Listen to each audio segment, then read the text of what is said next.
Friends, চলে এসেছি সেই বিখ্যাত ইতালির ভ্যানিস শহরে। পৃথিবীতে এমন কিছু শহর আছে যেগুলোকে শুধু শহর বললে ভুল হবে, কারণ তারা শুধু ইট পাথর আর মানুষের তৈরি ভবনের সমষ্টি নয়। তারা এক একটি জীবন্ত ইতিহাস, এক একটি কিংবদন্তি, এক একটি সভ্যতার প্রতীক।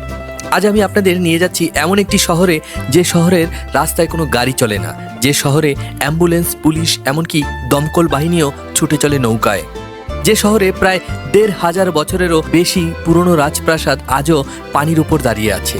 এই শহরের নাম ভেনিস। ইউরোপের দেশ ইতালির এই ভেনিস শহরকে অনেকেই চেনেন প্রেমের শহর হিসেবে, আবার কেউ বলে গন্ডোলার শহর, কেউ চেনে মুখোশের শহর হিসেবে, আবার কেউ বলে এটি পৃথিবীর সবচেয়ে সুন্দর শহর।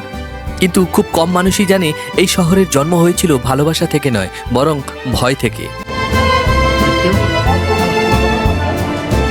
হ্যাঁ, একদল অসহায় মানুষ নিজেদের জীবন বাঁচানোর জন্য পালিয়ে এসেছিল কাদামাটি আর পানিতে ভরা এই ভেনিসের দ্বীপে। তাদের কোনো স্বপ্নই ছিল না পৃথিবীর সবচেয়ে সুন্দর শহর বানানো, তাদের একটাই লক্ষ্য ছিল বেঁচে থাকা। ইতালির এই ভেনিস শহরের প্রধান বৈশিষ্ট্য হচ্ছে এখানকার এই নৌযানগুলো, কেননা পুরো শহরটা জলের উপর ভাসছে। প্রায় ১১৮টি ছোট ছোট দ্বীপ নিয়ে গঠিত এই ভেনিস শহরটি, এবং এই দ্বীপগুলোকে জুড়ে রেখেছে প্রায় ৪০০রও বেশি সেতু। কিন্তু ইতিহাসের সবচেয়ে আশ্চর্য ঘটনাগুলোর একটি হলো, যে জলাভূমিকে সবাই অভিশাপ মনে করেছিল, সেই জলাভূমি একদিন পরিণত হলো ইউরোপের সবচেয়ে ধনী, সবচেয়ে শক্তিশালী, সবচেয়ে রহস্যময় নগর রাষ্ট্রে। আপনি ভ্যানিস শহরে আসলে অনেকটাই নেদারল্যান্ডের ফিল পাবেন, কেননা নেদারল্যান্ডে প্রচুর পরিমাণে খাল রয়েছে।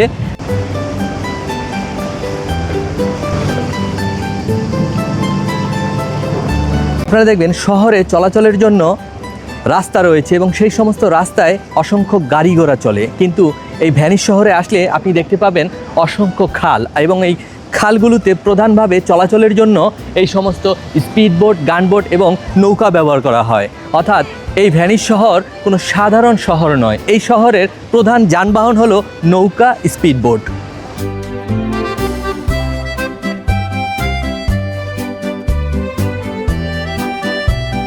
আমার পেছনে যে দৃষ্টিনন্দন ব্রিজটি দেখতে পাচ্ছেন, এমন প্রায় ৪০০টি ব্রিজ সমস্ত ভ্যানিস শহরটাকে জুড়ে রেখেছে।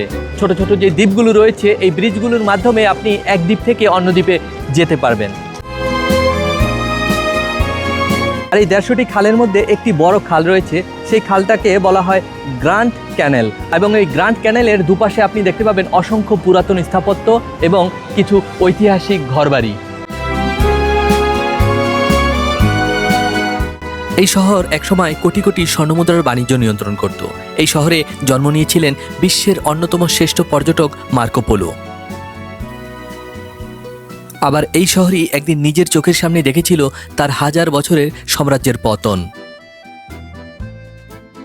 কিন্তু এটাই শেষ নয়, আজও ভ্যানিস যুদ্ধ করছে, কোনো শত্রু বাহিনীর বিরুদ্ধে নয়, প্রকৃতির বিরুদ্ধে।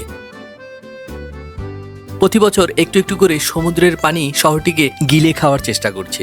বিজ্ঞানীরা বলেছেন, একদিন হয়তো পৃথিবীর এই বিস্ময়কর শহরের অনেক অংশই পানির নিচে হারিয়ে যেতে পারে। তাহলে প্রশ্ন হলো, কিভাবে জন্ম হয়েছিল এই ভ্যানিস শহরের? কোথা থেকে এলো এই ভ্যানিস নাম?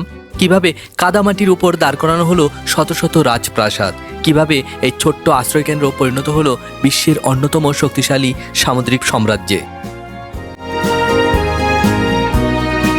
সময়টাকে ১৬০০ বছর পিছিয়ে নিয়ে যাই। তখন পৃথিবীর মানচিত্রে ভ্যানিস নামে কোনো শহরই ছিল না, ছিল শুধু সমুদ্র, কাদামাটি আর একদল ভীত আশ্রয়হীন মানুষ। তারপর ধীরে ধীরে সেখানে গড়ে উঠল ছোট বসতি, কাঠের ঘর, ছোট নৌকা, মাছ ধরা, তারপর লবণ উৎপাদন।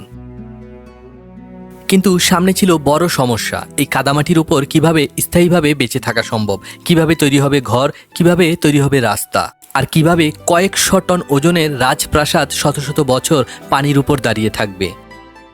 ভ্যানিসের নির্মাতারা আশেপাশের বন থেকে হাজার হাজার গাছ কেটে আনতে শুরু করলেন। সব গাছ ব্যবহার করা হতো না, তারা বেছে নিতেন শক্ত টাইপের গাছ, যেমন ওক, এল্ডার, লাচ, অ্যালম। এই গাছগুলোর মোটা কাণ্ড কেটে লম্বা খুঁটি বানানো হতো। তারপর শুরু হতো সবচেয়ে কঠিন কাজ।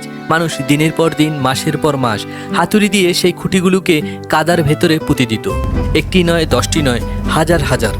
কখনো কখনো একটি বড় ভবনের নিচে বসানো হতো কয়েক হাজার গাছের খুঁটি।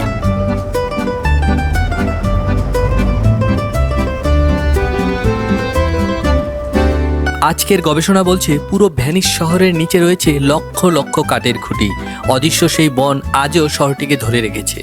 এখন নিশ্চয়ই আপনার মনে একটা প্রশ্ন এসেছে, কাঠ তো কয়েক বছরের মধ্যে পচে যায়, তাহলে 1500 বছর ধরে এই খুঁটিগুলো কিভাবে টিকে আছে? এটাই ভেনিস শহরের সবচেয়ে বৈজ্ঞানিক বিস্ময়। জলের নিচে কাদার গভীরে অক্সিজেন প্রায় থাকে না, আর এই অক্সিজেন ছাড়া সেই ধরনের জীবাণু বাঁচতে পারে না যারা কাঠ পচিয়ে দেয়।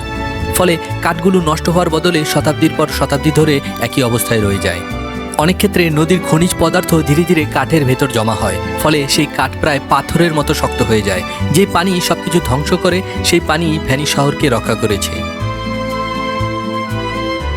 কাঠের খুঁটি বসানোর পর তার উপর রাখা হতো মোটা কাঠের বিম, তারপর বসানো হতো শক্ত পাথরের স্তর, সেই পাথরের উপর ইট, তারপর তৈরি হতো বাড়ি, গির্জা, প্রাসাদ, বাজার এবং একসময় পুরো শহর।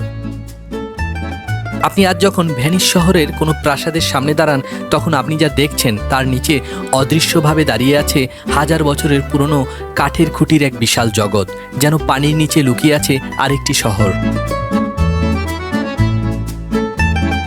ইতালির ভ্যানিস শহরে চলে এসেছি, আর গন্ডোলা নৌকায় উঠবো না সেটা কি করে হয়? এই ভ্যানিস শহরের ঐতিহ্য হচ্ছে এই গন্ডোলা নৌকা। এখানে ম্যাক্সিমাম গন্ডোলার ভাড়াই মিনিমাম 100 ইউরো থেকে শুরু হয়।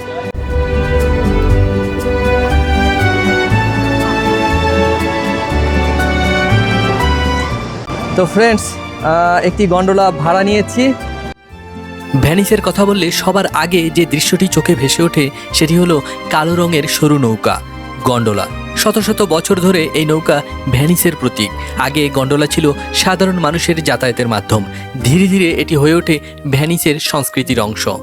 আজ পর্যটকরা গন্ডোলায় চড়ে ভ্যানিসের খালগুলো ঘুরে দেখেন। একজন দক্ষ গন্ডোলা চালক সরু খালের মধ্য দিয়ে নৌকা চালিয়ে নিয়ে যান। Also that is 5 for 5, that is 124, 29. অবশেষে চড়ে বসলাম একটি রাজকীয় স্টাইলের গন্ডোলাতে।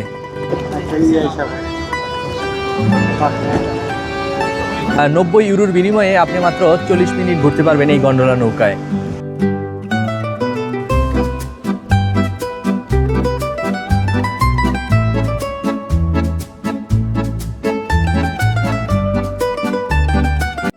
দেখতে পাচ্ছেন আমার আশেপাশে কিন্তু অসংখ্য স্পিড বোট চলাচল করছে।